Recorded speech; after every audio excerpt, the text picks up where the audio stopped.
Very good afternoon, children. Myself, L.K. Tripathi from LPM Public School, Gola Bazar, Gorakhpur. Dear children, as we have been studying chapter 3, that is history, peasants and the Raj. In the previous video, we have seen that the British East India Company adopted many policies to collect the revenue when they became Diwan of Bengal. They started collecting huge amount from the peasants and the farmers for their personal use.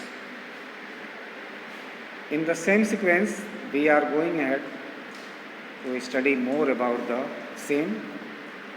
That is, all was not well. First, we have to see it. Within a few years, after the new system were imposed, it was clear that all was not well with them.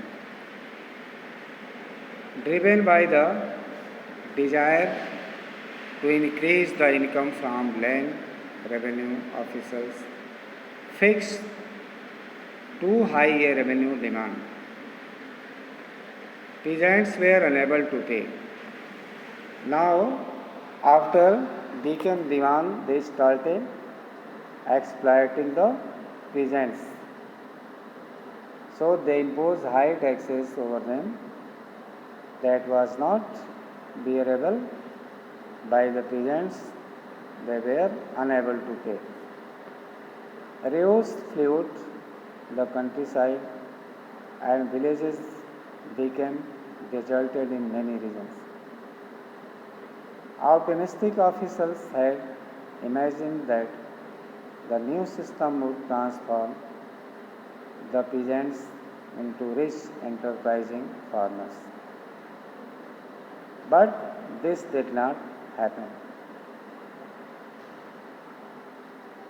Crops for Europe.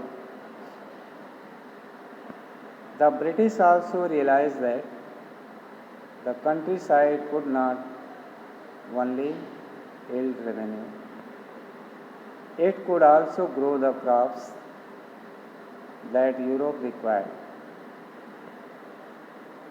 By the late 18th century, the company was trying its best to expand the cultivation of opium and indigo. In the century and a half that followed, the British persuaded or forced cultivators in various parts of India to produce other crops: jute in Bengal, tea in Assam, sugarcane in the United Provinces, wheat in Punjab, cotton in Maharashtra and Punjab, rice in Madras. How was this done? The British used a variety of methods to expand the cultivation of crops that they needed. Let us take a closer look at the story of one such crop, one such method of production. Does color have a history? Figure 5 and 6 are two images of cotton prints. Here you can see figure number 6 and above figure number 5. The image on the left, this is here, shows a Kalmakari print created by weavers of Andhra Pradesh in India. This is very fine and famous and artistic work by the workers, weavers of Andhra Pradesh famous in all over India, that is kalamkari. This is kalamkari. कलम के through इसको करते हैं. On the right is a floral cotton print designed and produced by William Morris, a famous poet and artist of 19th century Britain. There is one thing common in the two prints.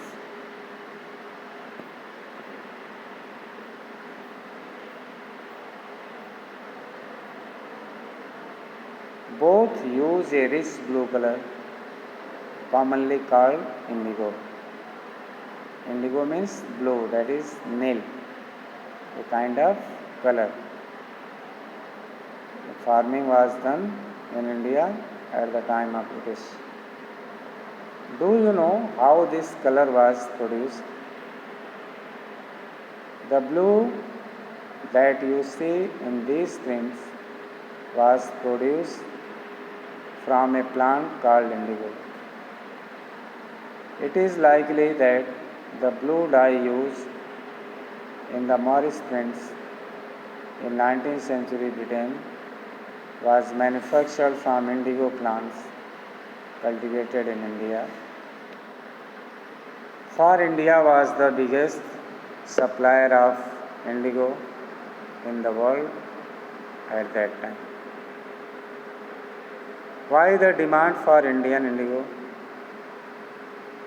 The indigo plant grows primarily in the tropics. By the 13th century, Indian indigo was being used by cloth manufacturers in Italy, France, and Britain to dye cloth. These are the countries they use indigo to manufacture the cloth. However, only small amount of Indian indigo reached the European market and its price was very high. European cloth manufacturers therefore had to depend on another plant called oat to make violet and blue dyes. Being a plant of the temperate zones, oat was more easily available in Europe. It was grown in northern Italy, southern France, and in parts of Germany and Britain. Worried by the competition from indigo, oat producers in Europe pressurized their governments to ban the import of indigo. Cloth dyers, however, preferred indigo as a dye. Indigo produced a rich blue color, whereas the dye from wood was pale and dull.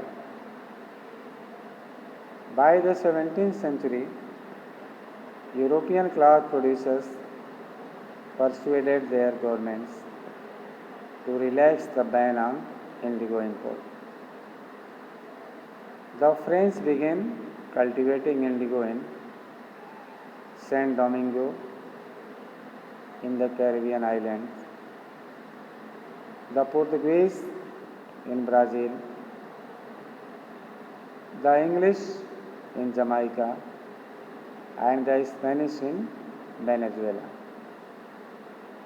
Indigo plantation also came up in many parts of North America.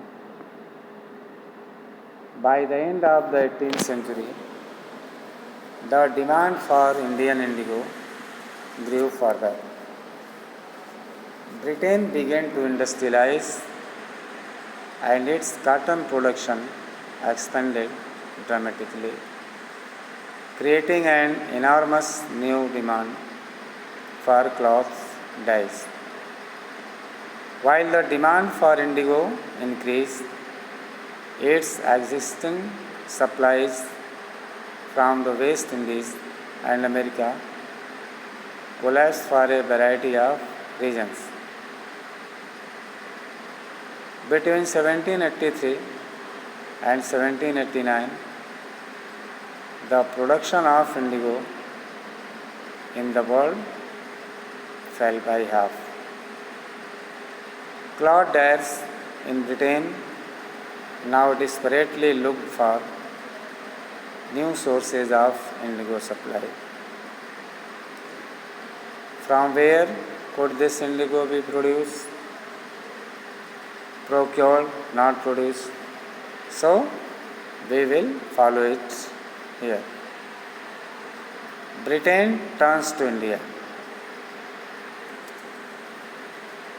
Faced with the rising demand for indigo in Europe, the company in India looked for ways to expand the area under indigo cultivation.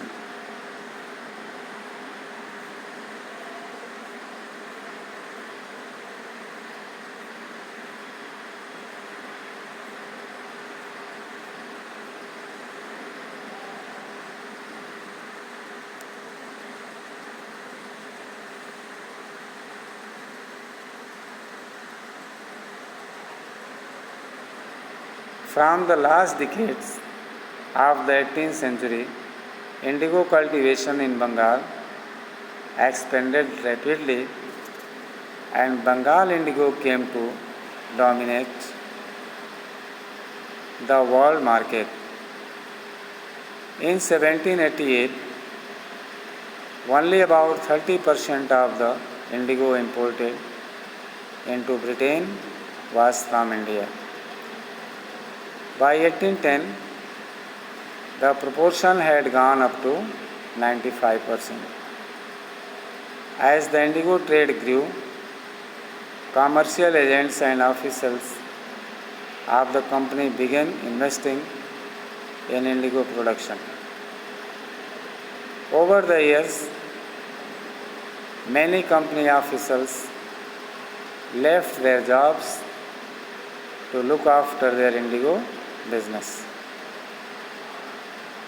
Attracted by the prospect of high profits,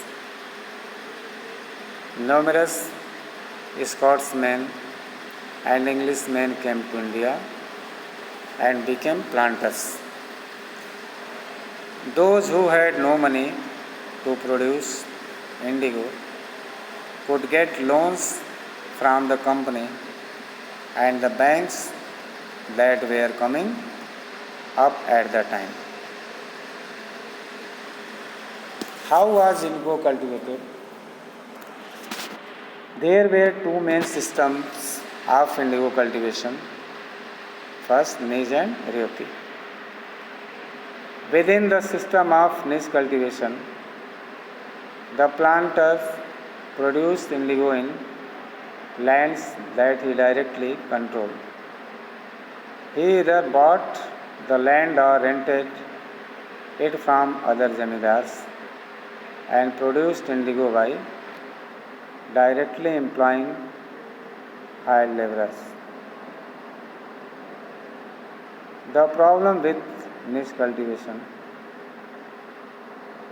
the planters found it difficult to expand the area under niche cultivation.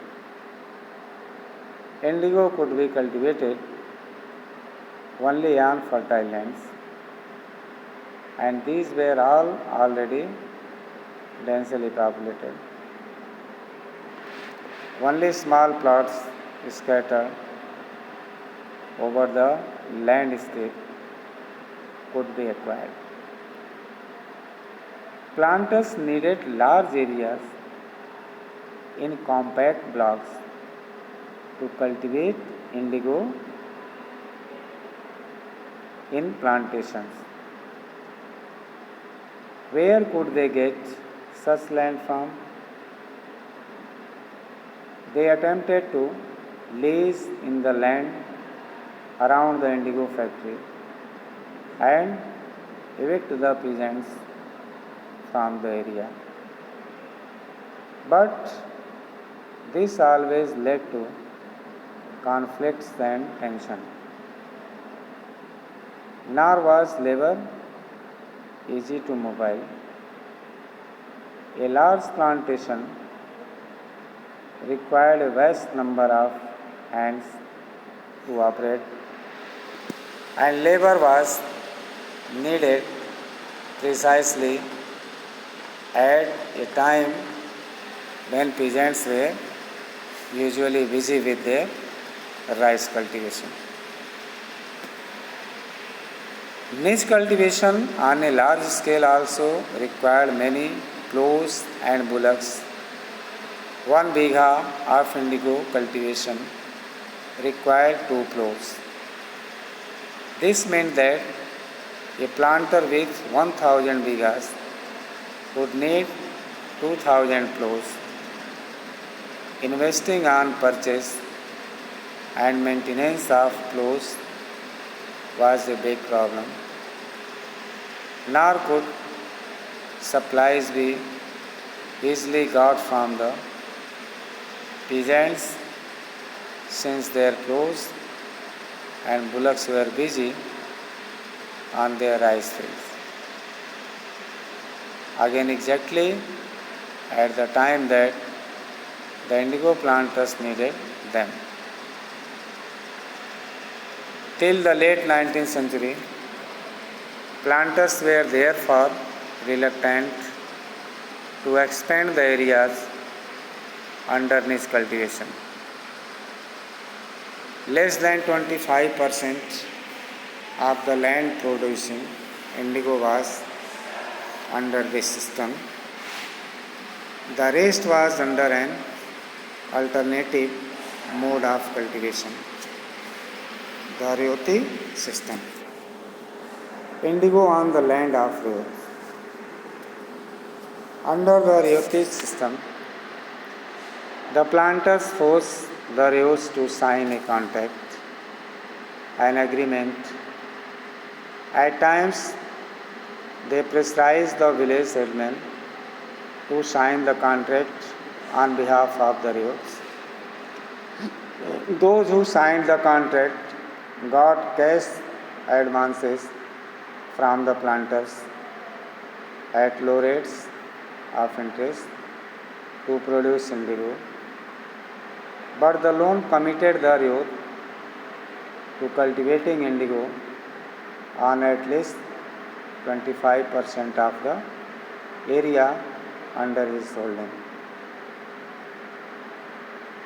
The planter provided the seed and the drill, while the cultivators prepared the soil, sowed the seeds, looked after the crops. In this way, we have seen up to here about the condition of peasants under the British rule.